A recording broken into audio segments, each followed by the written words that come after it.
everybody, and welcome to Mastering Dungeons. I am not Shawn. I am Teos Abadia, and with me is the amazing Daði Einars.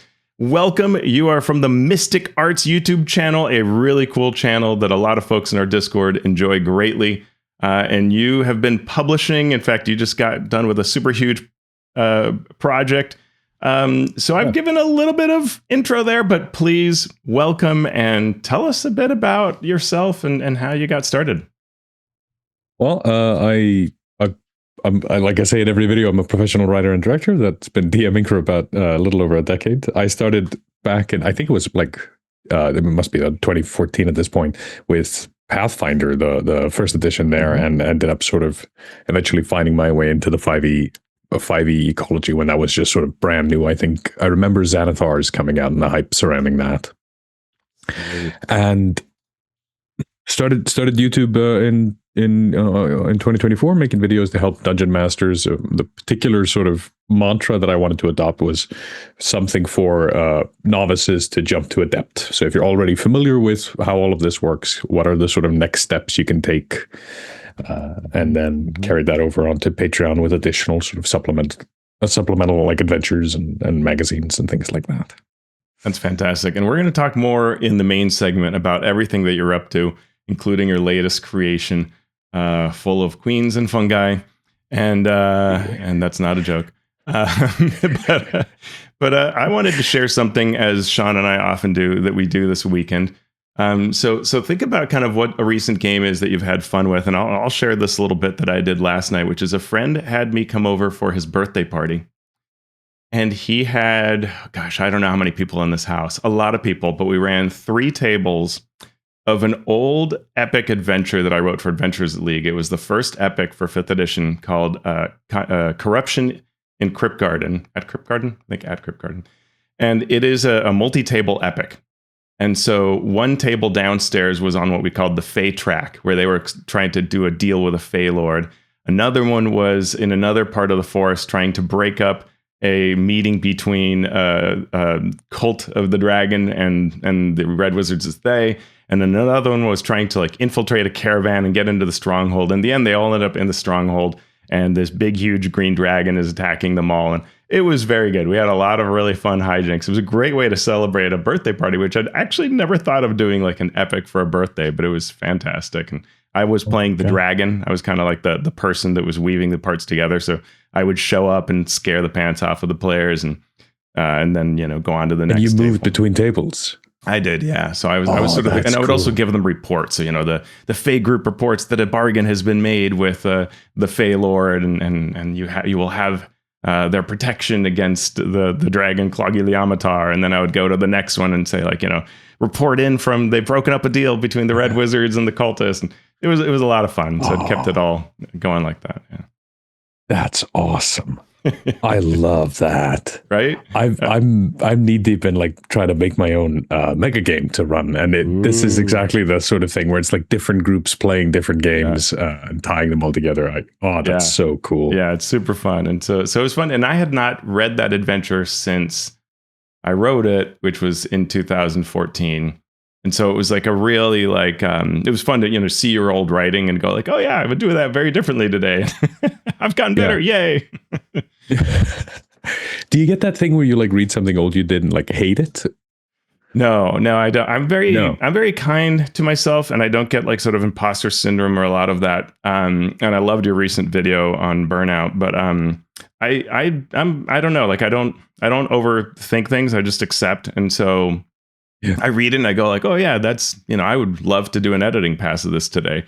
But also I saw a lot of cool ideas that I was like, for the first 5th edition epic, it has a lot of, hey, DM, you figure out what happens with this scene. Like they could be friendly or they could be enemies and this could go this way or that way. Like, have fun. And I was like, oh, that's, that's pretty cool. Like, good job, past me.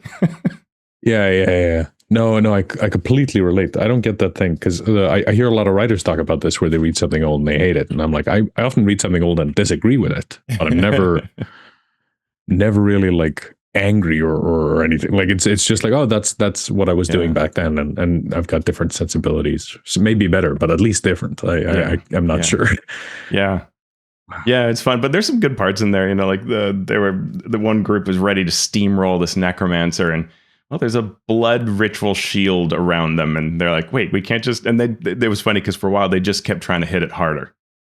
Maybe if I hit it this way, right? And it really just required a skill check, but it took them about 2 rounds to figure that out. Yeah. Yeah. So how about you? Any fun recent games? Yeah, I've been running a solo campaign with just me and my girlfriend, and she's been playing through this sort of long arc, and at this point we're getting guests in, so we'll get some of our friends to come in for a short adventure, you know, maybe 6 sessions or something like that, to join the campaign for a little bit. And a few of them I've been doing in the Domains of Dread that were in Van Richten's book. I'd been inspired by them. Yeah.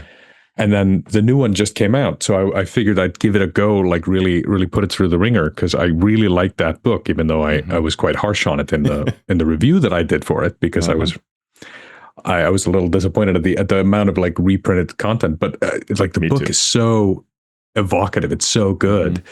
And there's this section on Lemordia, which is the kind of Frankenstein world. It's all kind of early 20th century tech, like steamboats and all that kind of stuff. And there's like a 1-column adventure, and I figured I'd just give it a go. I'd do no work. I'd just take it and see if I could read it and run it, and it worked.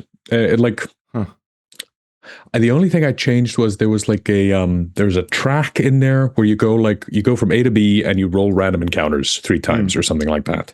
And I was like, can I just make it be, you know, a point crawl? Can I take 2 options from the table and put them as points? And I just did that off the top of the dome. And then I think we had a fairly evocative sort of adventure out of it, and it required very little on my part. I'm surprised at how well it worked. So are we going to see a video about this? We might do. I think there's a lot of value in just sort of taking like regular, you know, pre-written content, and then all you do is try and figure out how do I make this more like player choice? Because the thing with turning it into a point crawl is like, all I wanted to do was just let the players pause and go, do you want to go left or right? Do you want to go up to the cave or into the hollow? And then I know what's in the cave, what's in the hollow, but you know, and the choices are maybe not terribly informed, but then, you know, just that little bit of picking things. I think it's so fun. Oh, I dig it. Well, you know, switching topics a little bit here. I feel like we're already starting our main segment, which is awesome. But the Shieldlands sent us a message, and at this point, I'm pretty sure they might just be trolling us, but probably it's just that we keep screwing it up. So we corrected last episode how we had, in the episode even before that, made a mistake about the authors. Well, apparently we didn't even link to the page that has the authors. That was some other page. So this new link in our show notes actually links to the authors for this page. And Adventure 1 was written by Ben Dover. Adventure 2 was written by his sister Eileen. And Adventure 3 by Charles Chuckwack. No, wait, that's the wrong list of names again. The authors of the new trilogy are David McInnes, Lindsay Janot, Jeremy Johnston, and Angelo Corsino. So we've hopefully gotten it right this time. And apologies for any further mistakes towards the future. But yeah, so that's the Legends of Greyhawk organized play campaign, and so you can check out those adventures as they release. We've got a question here, Daði, from Clara Ken via Bluesky, who says, I'm about to run a session with a big battle. What are some ideas out of what I could have the characters do during the battle that help determine the outcome? You have any thoughts? Have you ever enjoyed this kind of scene?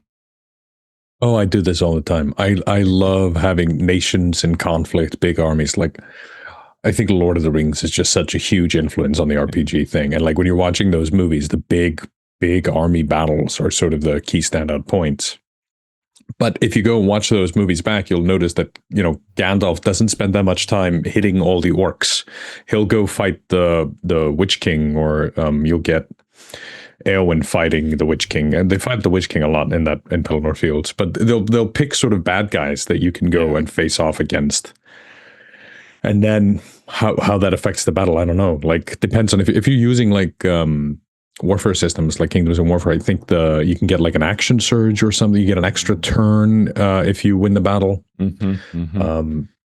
You could also make it all hinge on one moment. So sometimes I'm not using mass combat systems, but I basically tell the players, if X happens, the good guy army will achieve its objective here, but they can't do it unless X happens. So it's the shield generator on the Death Star has to be turned down for the ships to come in. So what is the equivalent of the shield generator? Is there a wall you need to go blow up, or is there a gate you need to go open or close, or whatever it is? Yeah, I love that. And the question doesn't really tell us whether this is a group attacking or defending, but those kinds of things, I agree with you. Like finding the sort of symbolic moments that capture it. I generally prefer to anything that is actually like mass combat systems, because you lose the track. It can be fun for a session to be like, we're going to do something totally different, but players want to play their characters. And so either taking on important bosses, or things like, the gate, right? Or and you can just even like look up parts of a castle, right? Or parts of a town or something like that. And just be like, okay, the supply depot, or the siege weapons, or the defensive walls, right? All those kinds of things. And this is very fresh in my mind, because for the big mega adventure, Crack the Sun for Draw Steel, one of our authors had the pleasure of writing the Battle of Dalrath, where they're defending the city from hobgoblins. And so I had the even more greater pleasure of developing it, and working with these combats that are things like that. Like, how do you stop the battering ram? Where there's a fun one where there are hobgoblins are out there in the field and the festival grounds, and they're blowing on these huge ornate horns. What are they doing? Yeah. And of course, they're summoning something really horrible. And if you don't stop them in time, then later something very horrible shows up, and it's almost comedic how bad it is if it shows up in a later scene. And so I enjoyed, my players did stop the horn callers, but later in the next encounter, which is a totally different one, they were trying to stop Griffin Roost from burning, and there's something that can come and the thing will just come and destroy one of them. So I explained how this would have happened had they failed, and they were like, oh, that's really cool. So there's two references immediately, and when you say that, what come to mind is the Battle of Helm's Deep. You've got the ladders coming up, and Aragorn, Legolas, and Gimli are going to have to deal with that. You've got the Berserker with the torch and the bomb. You're going to have to go deal with that. And then there is the battering ram at the gates, and they go through all those three encounters. And then the Battle of Brindle in Red Hand of Doom does the same thing, where it's all these different chunks that you have to fight, and you get the wave combat, and then you get a different setup. But I would break it into these sort of set pieces, 100%. Agreed. Cool. That's so cool. Well, Gabriel Krotkov via email says, I am currently running a West Marches style Draw Steel campaign. Woo! 8 regular players, several irregular players, no more than 5 players per session, and the players schedule the sessions. That's kind of cool. This suits us reasonably well, but I only have so much bandwidth to run sessions. I can only do 1 session per week, which means at most 5 players get to play each week. I'd like to onboard more players as directors, which is the Draw Steel name for GM or DM, to increase that.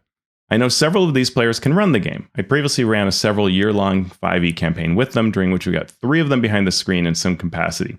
How can I help them feel comfortable and confident running sessions in, quote-unquote, my world for their fellow players? Do you have any lessons learned from organized play or other means for delivering a consistent experience in the same world across different GMs? What do you think?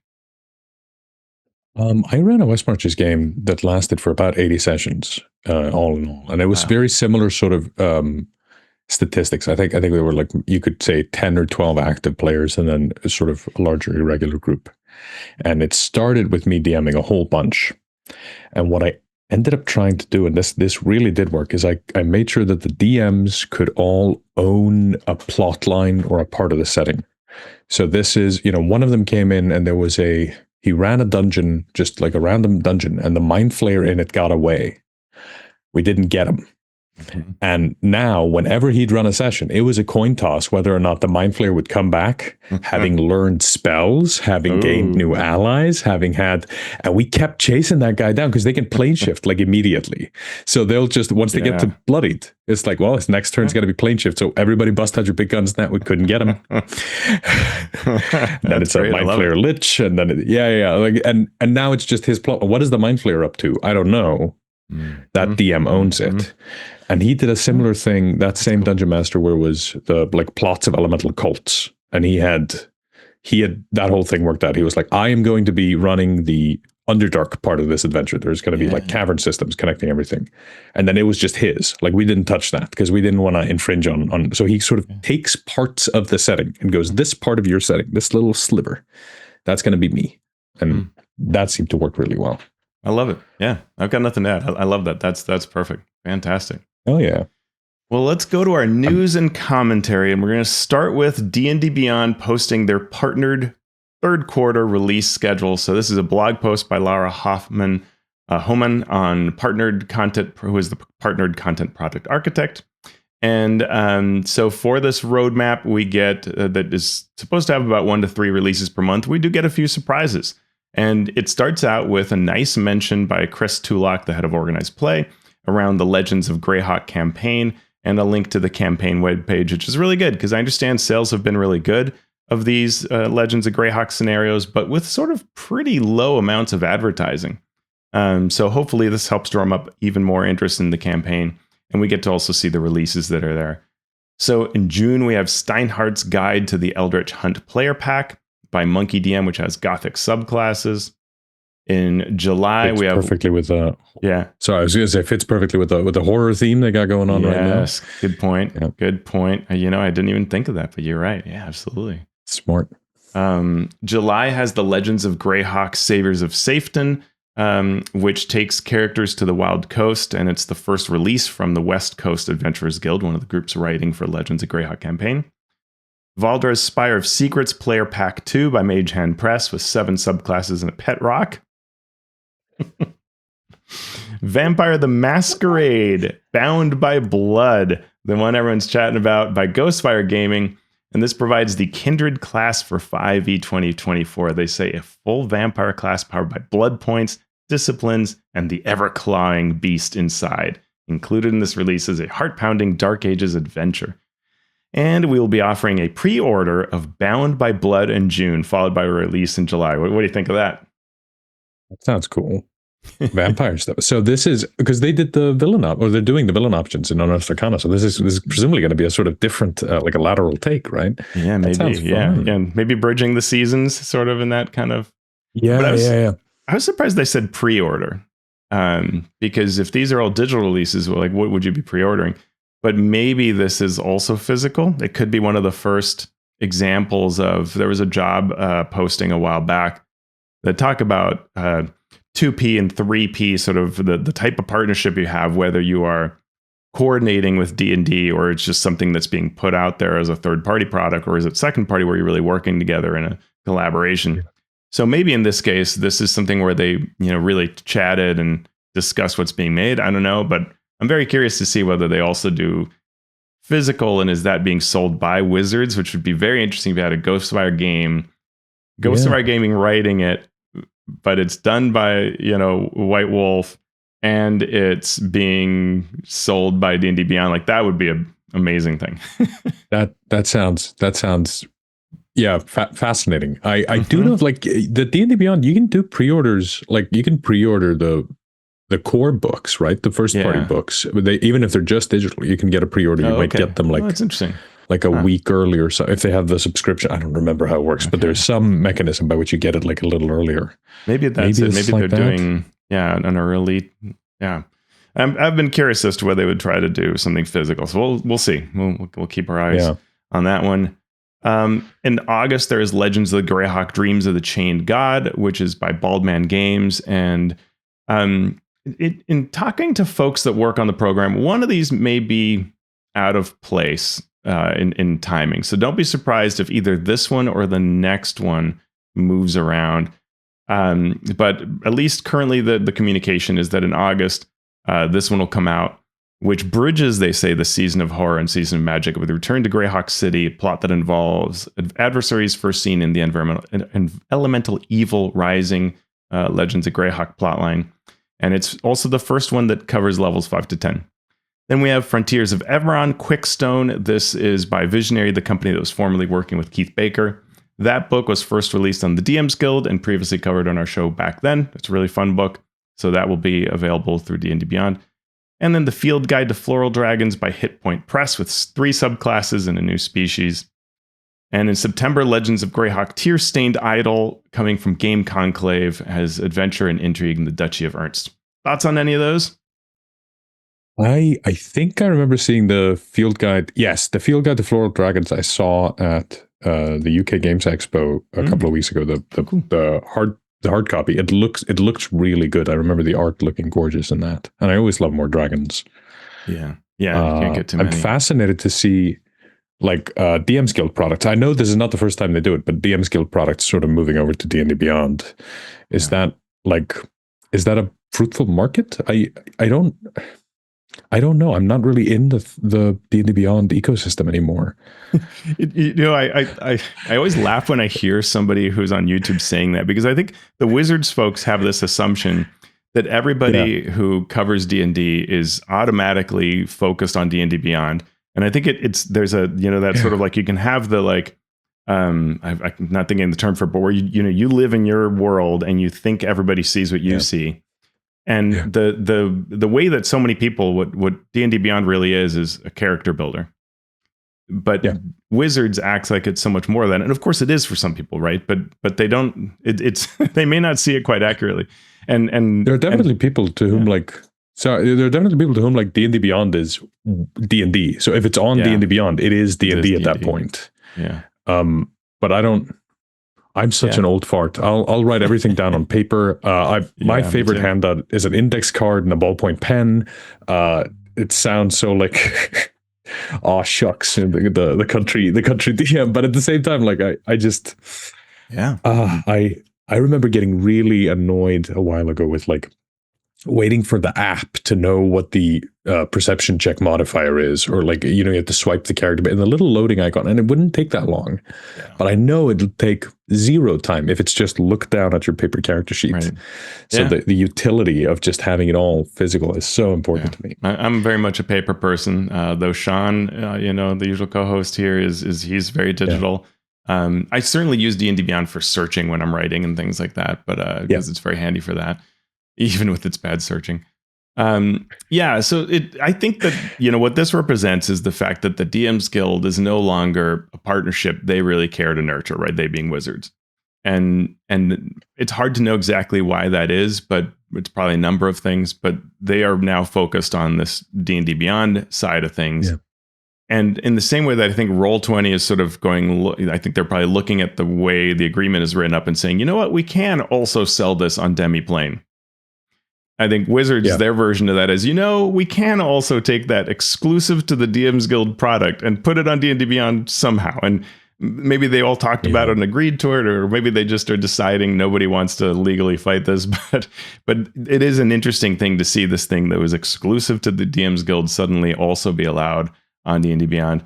I don't really object to it, except that, of course, it just ends up with some people get chosen to have this and some people don't. And which was a problem, like early days DM Guild, right? There was that sort of, what was it, the leader program, or what? The Guild Adepts called. Yeah, a lot of problems with that program. Yeah. Well, let's move on to the Unearthed Arcana Villainous Options Update. There was another D&D Beyond blog post that provides an updated version of the first Villainous Options UA. There have been 2 so far, so the first one is now being updated again. And what's neat is we get Justice Armand of the game design team saying that they went over this with the advisory group, of which I'm a member. So here I am using the part of my brain that doesn't know who I am, but to talk about Unearthed Arcana playtests. And we asked, it's quote, we asked those trusted community leaders questions about Unearthed Arcana, such as cadence, timing, and transparency. And what we heard during those sessions echoed feedback we've received recently from fans like you.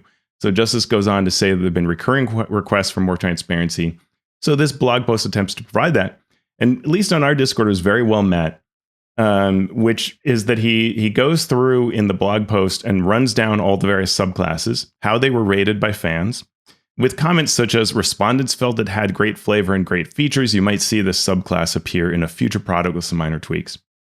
For the ones that were not as well received, those were included in this UA in revised form. And the notes, sometimes very humorously, will say, what players thought about them. Did you see what they said about the demonic sorcery subclass?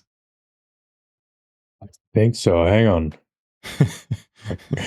It was pretty good. I'm missing it. I can just see Justice cackling over his desk as he wrote it. Oozed with demonic flavor. Yeah. Yes. And so I guess you said the mechanics didn't pass the sniff test. Yeah.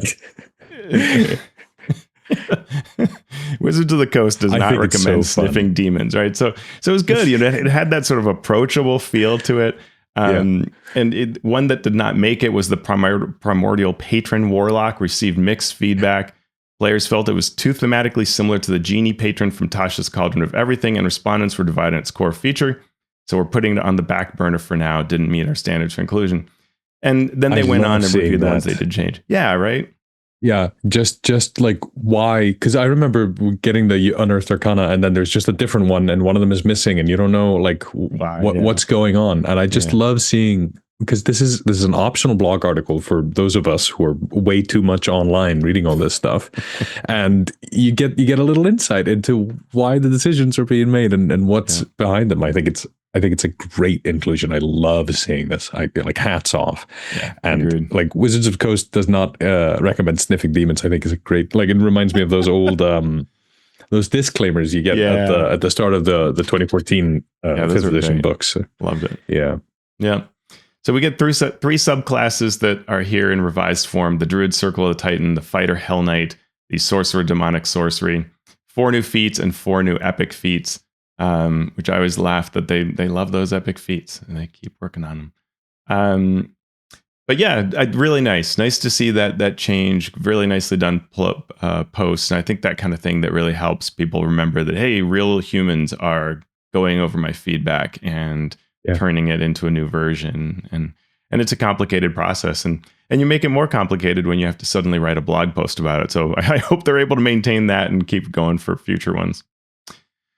Yeah. Next in our news, the Diana Jones Award finalists. If you're not aware of this award is given at Gen Con every year, and there's a committee that makes up this group that comes through. And unlike other awards, they tend to go really wide and wild on what they consider, right? So like one year it was like streaming was the award winner.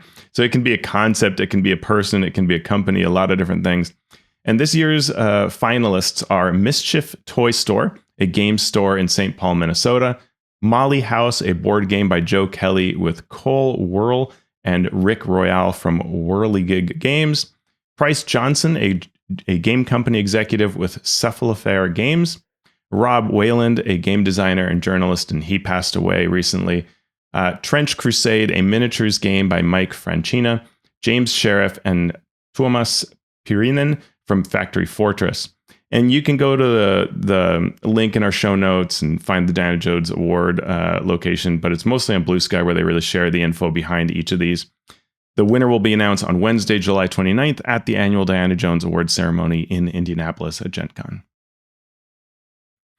And then moving on to something interesting, 2024 spell, monster, and magic item decks are coming according to ICV2. And these are those quick reference decks that used to exist for 2014. They used to be made by Gale Force 9. Now these are made by Wizards. The spells will be split into 3 boxes sold separately. And this is sort of interesting. I want your take on this. Before, it was like all the sorcerer spells, right? And now they're by level 0 to 1, 2 to 3, and 4 to 5. No announcement yet for higher level spells. And those are $20 each. What do you think? I don't know. That's weird, right? That's a little odd. And I'm going to buy all the cantrips and first level spells. Okay.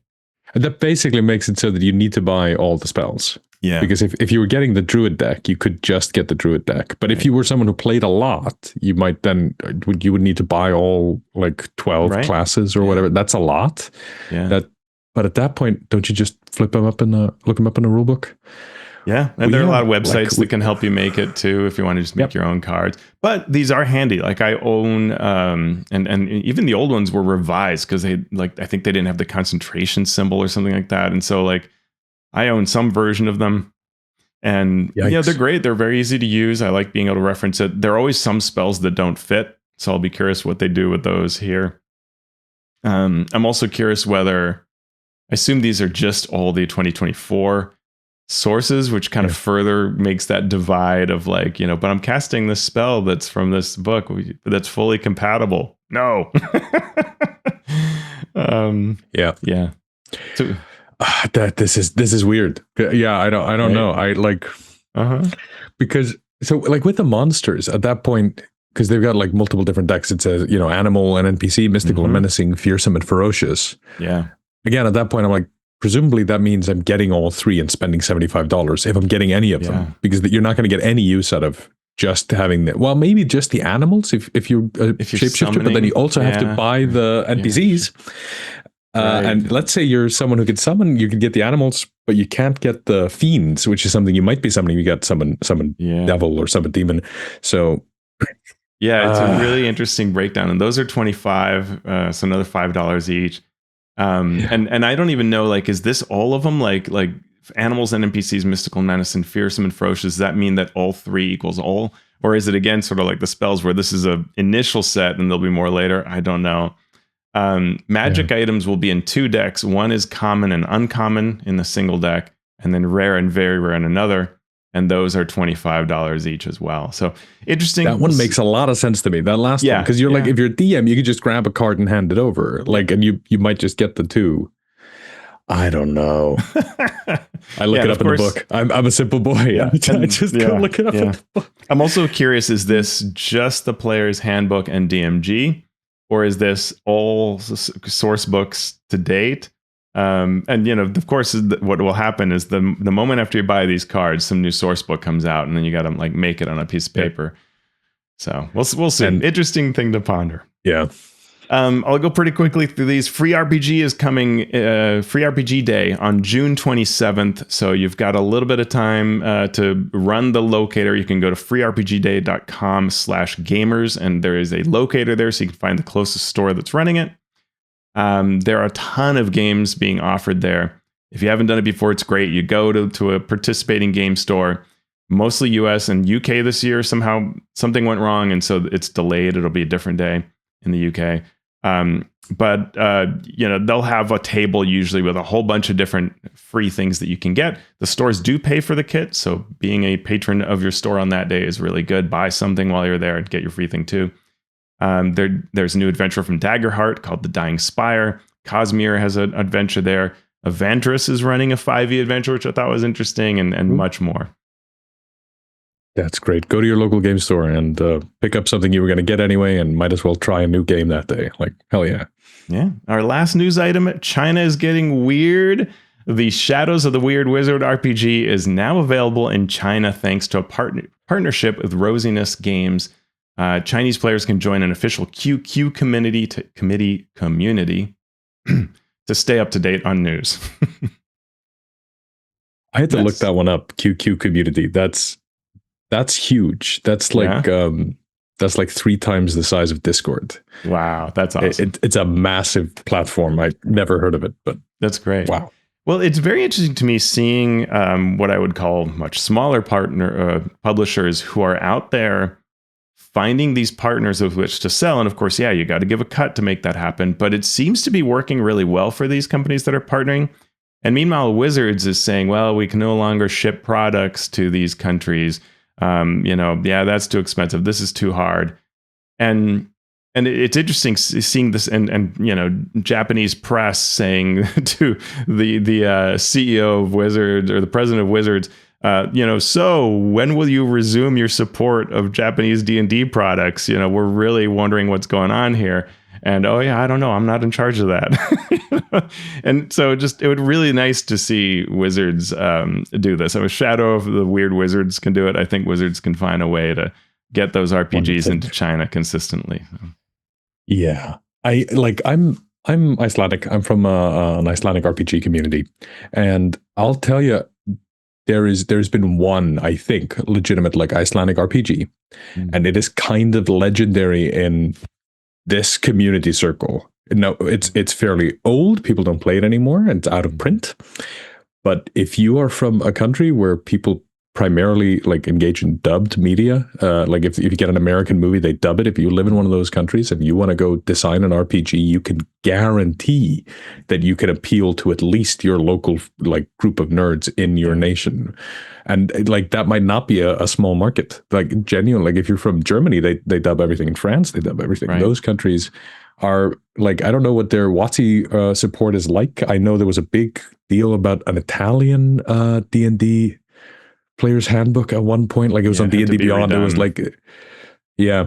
So, normally the core books and a few of the key releases are available in a few of the countries in some languages. So we get French, we get Spanish, we get what else? Italian. There are a few others that are there, but it tends to be delayed, which Wizards is always working on. And I've talked to those few people. I know it's hard, but it is not.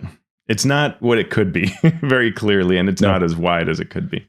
Yeah. And it's never going to be as good as anything that is made by the natives of that place. Like you could make something that is a fantasy role-playing game with your culture's sensibilities, the things that are important to you. In China, for instance, they don't depict skeletons.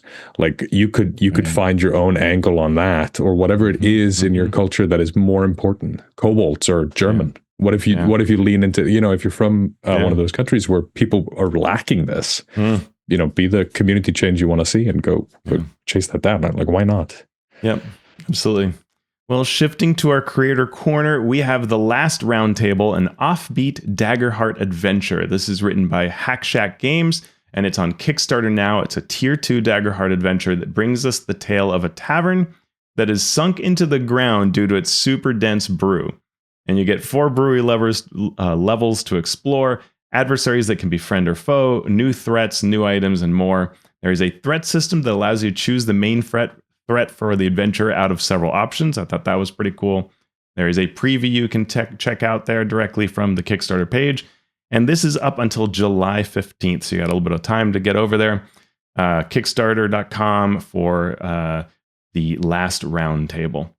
And then you were sharing with us another Creator Corner bit of news. Yes, I'm part of a few sort of creator-led communities, or like on Discord or whatever, and there's a lot of folks really excited about this new website called RPG Trader, which is run by 10 Acre Games, and they are hoping to sort of position themselves, I think, as an alternate challenger to alternate to Drive-Thru RPG, and they offer creators a larger cut of the sale, which is, I think, if you're on Drive-Thru RPG, you either have to be exclusive on Drive-Thru or you have to take a smaller cut. I think it's 35% of the proceeds of your book go over to Drive-Thru RPG. On RPG Traders, it's 20%. Okay. And I think it's fascinating. I'm really hoping it leads to just a little bit of competition. You can see the price difference slightly as a consumer going between those websites. And I'd recommend checking them out. I think they launched just last week, and they've already got 1,600 members, 600 publishers, I think, and something like 2,500 products.